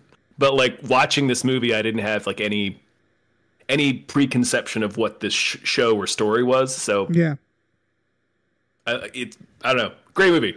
It's cool that an adaptation was that accessible and like that big. Like this was a big mainstream hit, and it won Tommy Lee Jones an Oscar. This was the number one more than one film in August. Yeah, and he deserved that Oscar. Instead of a Pledge of Allegiance, we should make kids watch The Fugitive every morning. Ooh, that's a good idea at school. That might take a long time. There was an early Clickhole article that was just a video clip of The Fugitive every time Harrison Ford said Harrison Ford and The Fugitive, and it was just like shots of him falling down, going Harrison Ford, Harrison Ford, Harrison Ford. That's so good. And, it was incredible. That should be the pleasure. That's like you've seen the montage. Harrison Ford can't find his family, and it's all him being like, "Where's my wife? Yeah, where's my son?" Like, there's so many movies where his family's in peril. That's so good. Oh man, I don't know what else to say. If you haven't seen The Fugitive, like you haven't lived yet. Yeah, you blew it. Yeah, you really did. You've blown it as a human. Your life has not begun. You haven't met that rite of passage. And honestly, if you have seen The Fugitive, you still have there's a minimum requirement, right? You have to have seen The Fugitive 4 times. It's time to watch it. It's time to watch The Fugitive again. Oh yeah, that's what we're saying. If you watch The Fugitive, you turn it off. Guess what? It's time to watch The Fugitive again after watching The Fugitive. It's just it's such a repeatable movie. It's such a I don't know. It's different every time. Sometimes he doesn't get away. Sometimes he doesn't shave. Yeah. Sometimes Tommy Lee Jones forgets to search the hen houses. Yeah. That's the fatal flaw. He does care that he didn't kill his wife. Right. Mm-hmm. I didn't kill my wife. I really care about that, sir. I do care. And they shake hands. Yeah. And they carries him out of start a lemon tree orchard. Fucking Tommy Lee Jones. He's so good. They start their own wine cooler business. That sounds like a delight. Based on the lemon tree orchard. Yeah. Should we talk about news stories? Okay. I guess. Well, first we have to thank some producers. We could talk a lot about The Fugitive. Yeah, we could. All right, I'm going to thank some producers. We said everything. It feels like you guys just really love The Fugitive. Yeah, it's the best movie. It deserves it. That's it. All right. That's really all there is to say. Big thank you to Deborah is awesome, Barbara is great, and Cancer can go to hell. Thank you. Thank you to Dracula the bus driving vampire. Thank you to Driftless, a.k.a. Goochcock. Thank you. Thank you to E.T. the Extravagant Terresticle. Thank you so much. Thank you to Evil Ed 209. Thank you. Thank you to Exploding Runes. Thank you. Thank you to Funky J Mostly comes out at night. Mostly. Thank you to Heathcliff's Helping Handfuls. Thank you so much. Thank you to ImpossibleWorlds.net. Read issue 2 and keep sci-fi alive. Thank you. Thank you to James Cameron's Prolapse Locomotive. Thank you. Thank you. Let me swoop in here. Thank you to Chris Shanovich. Thank you. Thank you to Look Bomb on a podcast. Thank you. Thank you to Mabel. Step on me. Step on me. Thank you to Mackenzie Fuck Shuffling with Willem Dafoe's Confusing Large Dick Chill. Thank you. Thank you to Mercurial Oz. Thank you. Thank you to Mike the Lurker. Thank you. Thank you to Mr. Tell Your Wife how many Patreon subscriptions you have before you agree to buy a house. Thank you. Thank you to musical guest Rob Ritchie. Thank you. Thank you to No One Can Hear You Scream and Space McNulty. Thanks. And thank you to Norm from Cheers. Thank you. All right. Some strike news. Nothing huge. So we talked about SAG with the indie projects. It sounds like they're not going to do it under WGA, like anything with the WGA contract, which frankly, I was surprised they were. What do you mean? They're not going to approve waivers? Yes, the waivers, which I was honestly surprised they were doing it to WGA contract things. Because, that seems like they're betraying. It seems like a direct conflict, yeah. Yeah, so they've adjusted that, which, again, very surprising that was something going on. It needed to be adjusted, yeah. It should have kind of been the thing. This is mostly WGA news. The other thing is that the studios brought a new proposal to the WGA. The proposal has, we don't know for sure, but what they said is giving showrunners the ability to set the size of their writing staff. Still no minimum requirements for staff, but just giving that power to showrunners. More transparency on streaming data, but no ties to compensation.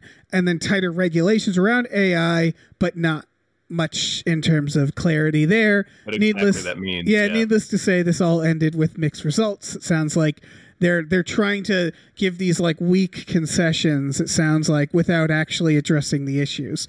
Like saying, all right, we'll give you our streaming data. And it's like, no, that's not what we asked for, is it? We asked for that to be tied to our compensation. Yeah, it feels like the fact that they're willing to show any of that is a big deal. Because like Netflix in particular, but all of them are like this. But Netflix, notoriously does not let anybody know. They seem very embarrassed by their streaming data. Yeah. Well, I think they know I think we talked about this, but if they show their streaming data, it's going to be much, much less than anybody thinks probably. And then their investors will panic and then their stock plummets and nobody gets any money. Or pretty catastrophic. Yeah. Or it's much more. And then people are like, where's the fucking money? Right. Yeah. Where's the money? Yeah. It's the same. There's no way they can win once we see. Right. It's the same. The thing is that what the strike is trying to chip away at is like that slimy Hollywood accounting, right? It's the same where how movies just don't make money on paper, so they don't have to pay anybody. It's all that shit where it's like they want to be able to have their cards close to the chest so they can say whatever they want about any particular project. I think we said this on a podcast, but like Hollywood really is just the biggest money laundering operation in history. Like it really is. So this feels like it's close, but not quite there yet. Yeah, I think they really are. Like studios are really, despite all that like blustering we saw a couple of weeks ago. We're like, oh, we've made the most money we've had in a quarter thanks to not having to pay all these people. Like, I think they generally are starting to feel or starting to panic Yeah. Right? Because looking at a fall where they don't have any TV shows. No, they're already bumping movies out of Q4 into next year. Who knows? Right. So they're looking at taking a big old bath that honestly they deserve to take, unless they want to. Yeah, they gotta get a bunch of people who do like screaming jump scare pranks from YouTube and like build shows around them, and then that's what we'll be getting in 6 months, and we'll be like, no to all this, and then then they lose billions. It's like when all of the pandemic shows and movies hit at the same time, and it was like 6 months too late. Yeah. It's like, I don't want this. Yeah, they need to just accept that maybe they can't make all the fucking money for just like, a handful of them. Not doing anything at all. Yeah.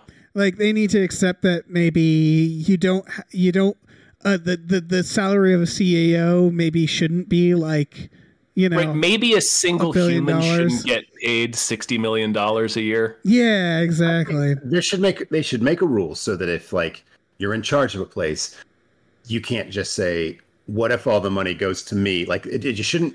Right. That shouldn't be an option. I feel like that's pretty easy. Yeah, I think so. I'm not saying they can't make money. I'm just saying that, that's a lot of money to make per year on the reg. Right. Whereas when you see that some dudes, 26 million years? That was like what are the Netflix guy made or the Disney guy? I can't remember. And but they're not.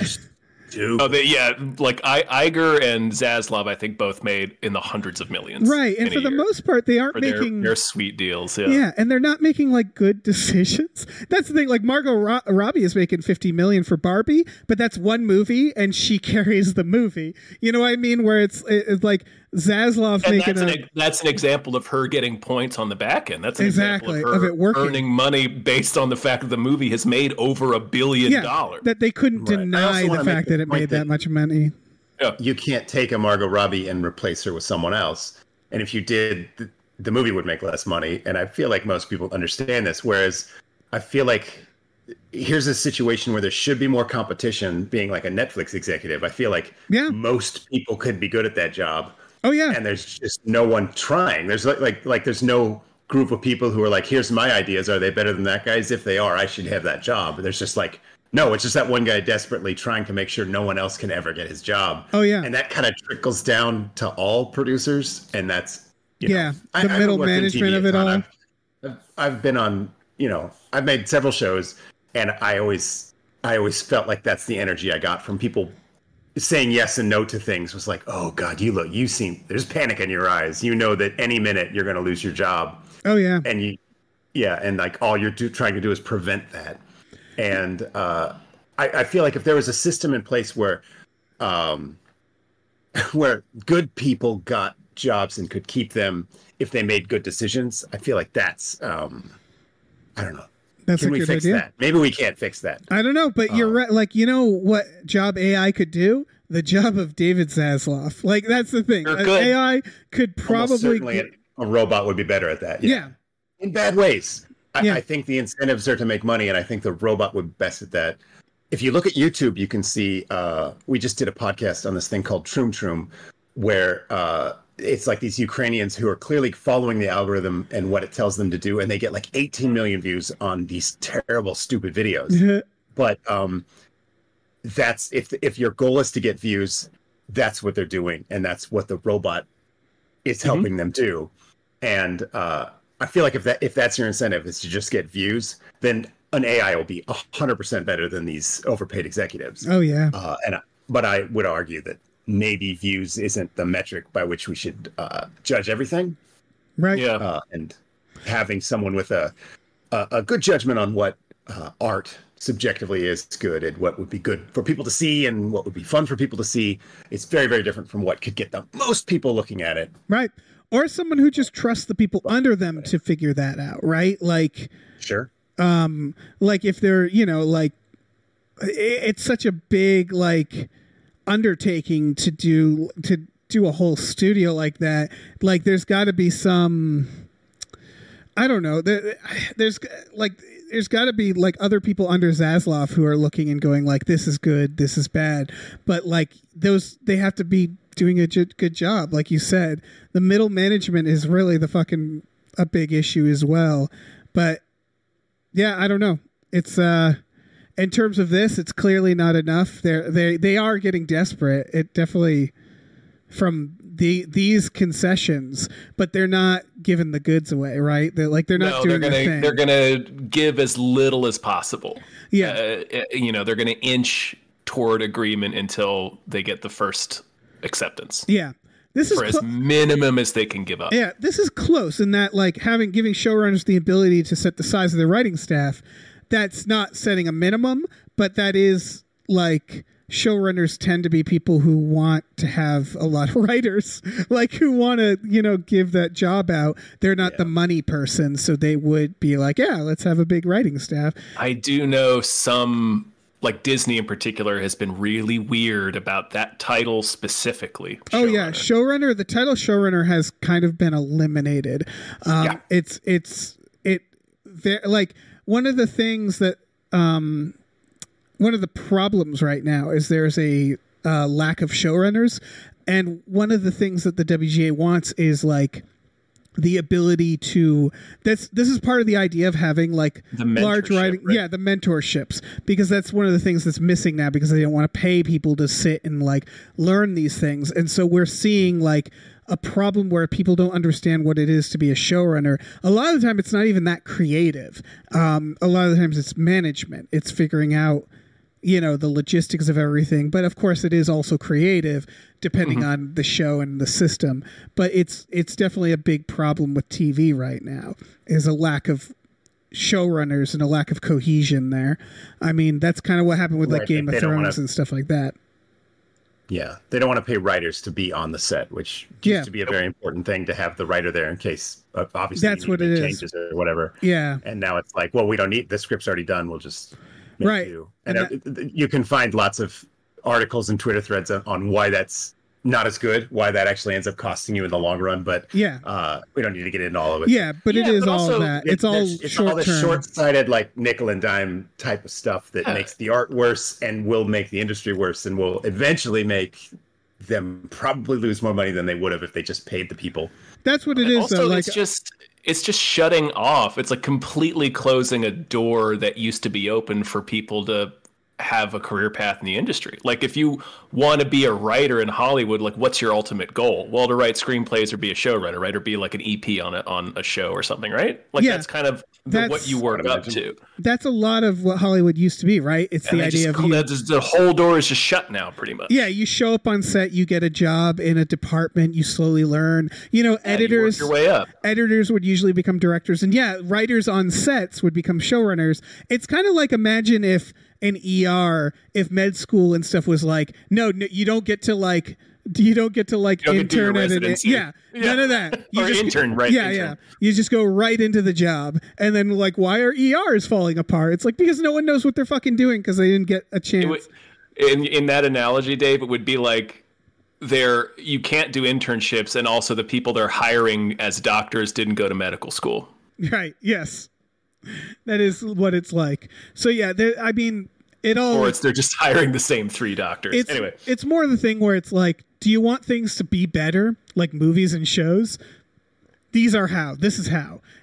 By having writers on set, you have better showrunners, and guess what you get after that? Better shows. You get things like the ending of Game of Thrones not happening that way because the showrunners know exactly what they're doing. You get this, having writers be on, be staff writers means that they can keep the show coherent, right? It's not randos every time. It's not different writers. By keeping writers on movies, on sets and stuff, you get better results because the writers are more committed to what's happening and are actually, it's a smaller group of people. It's instead of having 5 writers and stuff like that. Yeah, instead of having a movie with 5 writing credits, you get a movie with maybe 2 because they're keeping the same people on, and that makes it a better story because it's less committee.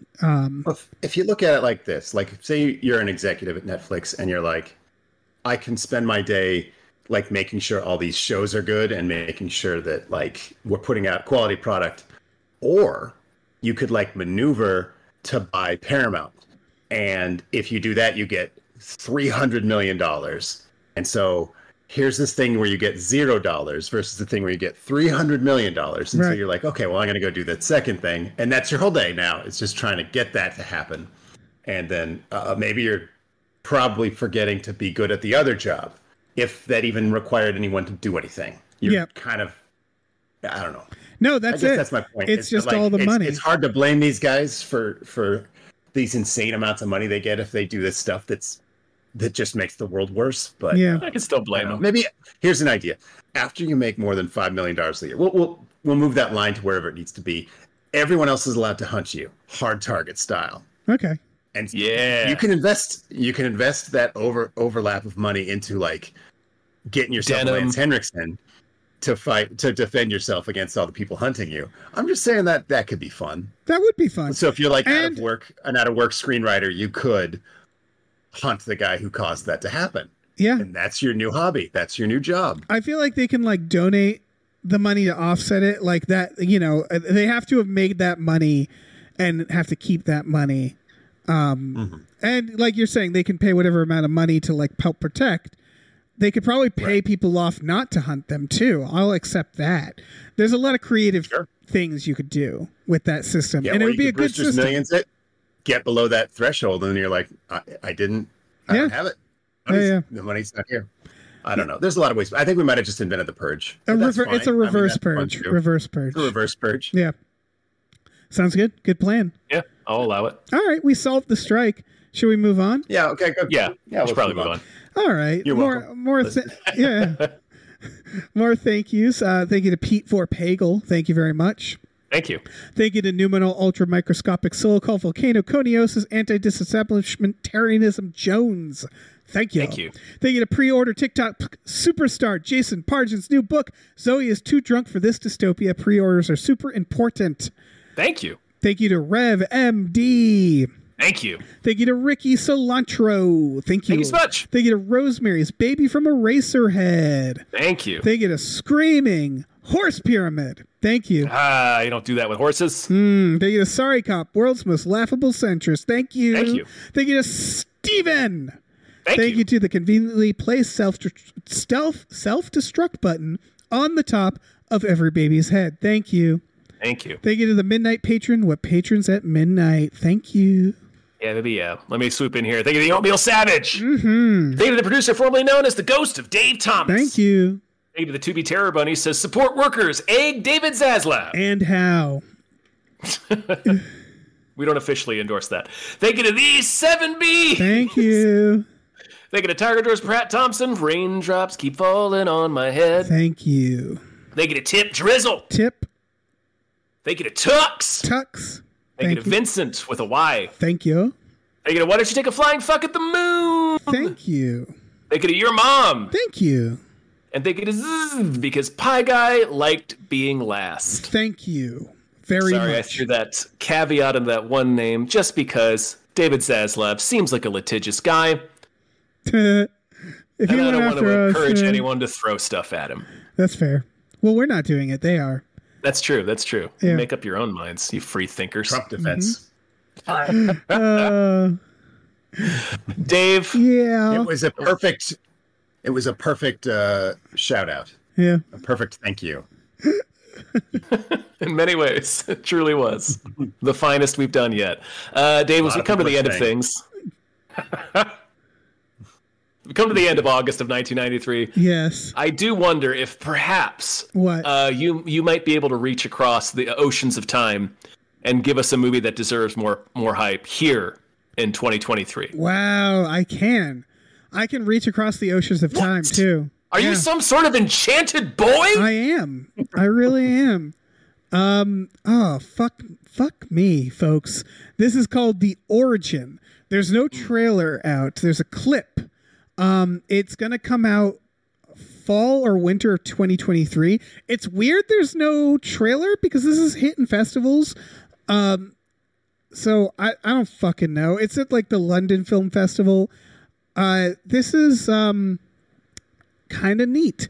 It's a monster movie, like a Predator, or a, I don't know, Alien. Name a monster movie, but it takes place in the Stone Age. Yeah, it looks pretty neat. It looks intense. They invented their own language for it.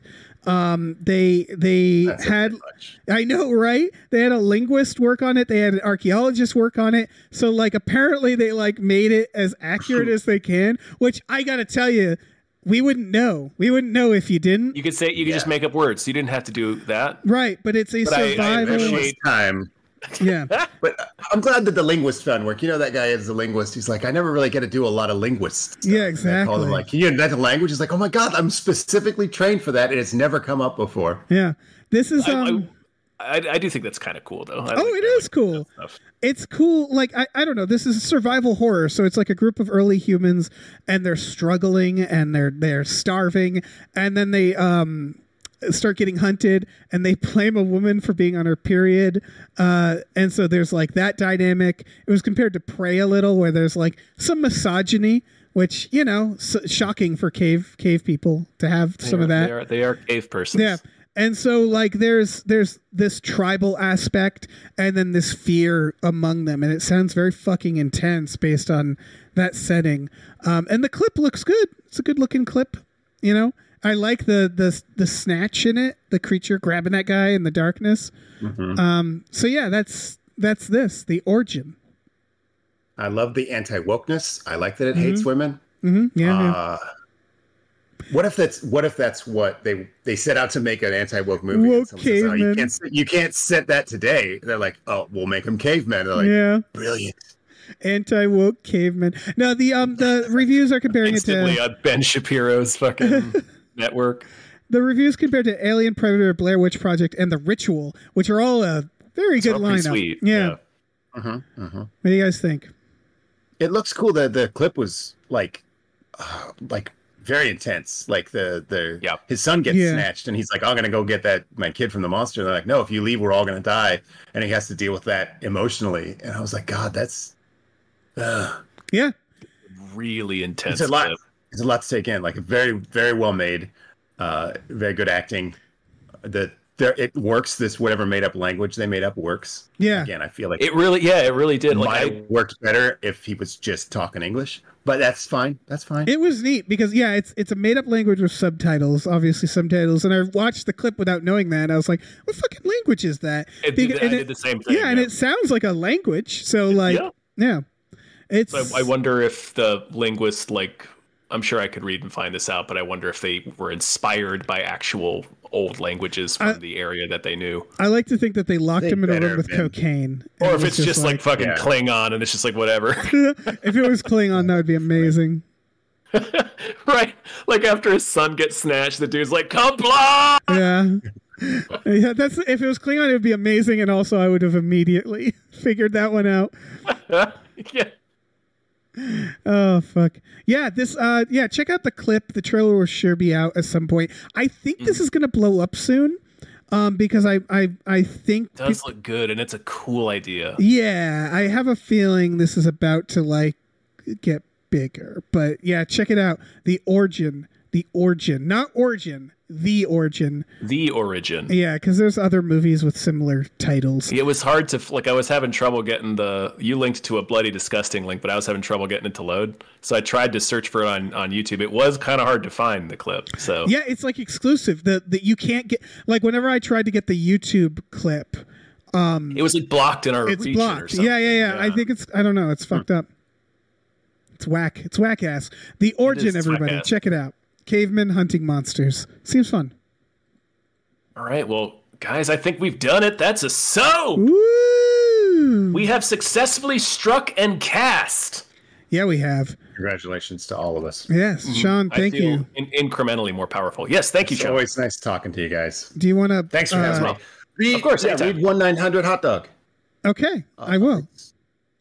Yeah, it's good stuff. I'm reading it right now. 1-900 Hot Dog. Gonna read it right now. It's not a phone number. It should call be. it for fun. Yeah. Can you call it? Can I call it? You could. It'll probably just sit there all day waiting for you to put in that last number. You asking for my estimation or like for my permission? Just do 2 G's. It'll be fine. $4.99 a minute, and you talk to professional wrestler Sting. Mm-hmm. And it's erotic. Oh yeah. Yeah. Well, it'll get there. Oh, yeah. Sometimes You got to build up to it. This game's not a piece of he's meat. having a rough morning. He's like, all right, you gotta give this thing a few minutes. Cool. Back's hurting from lowering from the ceiling so much. We have a Patreon, patreon.com/gamefullyunemployed, GAMEFULLY, unemployed. For $5 a month, you get access to Tom and Jeff Watch Batman, Fox Mulder is a Maniac, Star Trek The Next Futurama, Spiel Boys. We watch movies every Friday night with our patrons. Movies like Hard Target, which we have watched there in the past. We will watch again. And we will watch again, so check it out. We also have a store. Head over to gamefullyunemployed.com where you can find all sorts of, where you can find a link to our Teespring store where you can find all sorts of cool original artwork and designs you can get on t-shirts, mugs, stickers, posters, all sorts of things. So slap your Hard Target and peepers onto that. Your denim-clad peepers, yeah. Yeah, slap it. Slather us.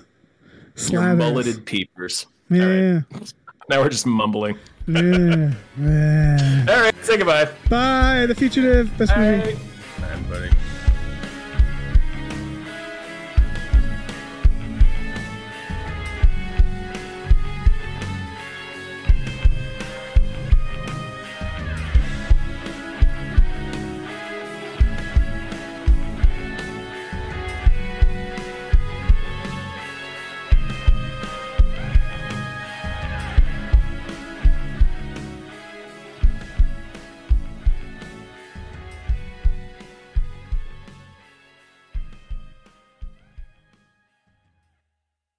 Our music is produced by Chris Corlew. You can follow him on Twitter at @thecorlew, CORLEW, and find more music at shipwreckedsailor.bandcamp.com.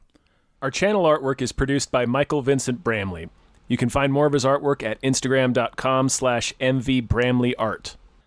Our episode artwork is produced by Justin Brown. You can follow him on Twitter at @JustinTBrown, and find more of his artwork at artnessbyjustinbrown.com and justinbrown.info.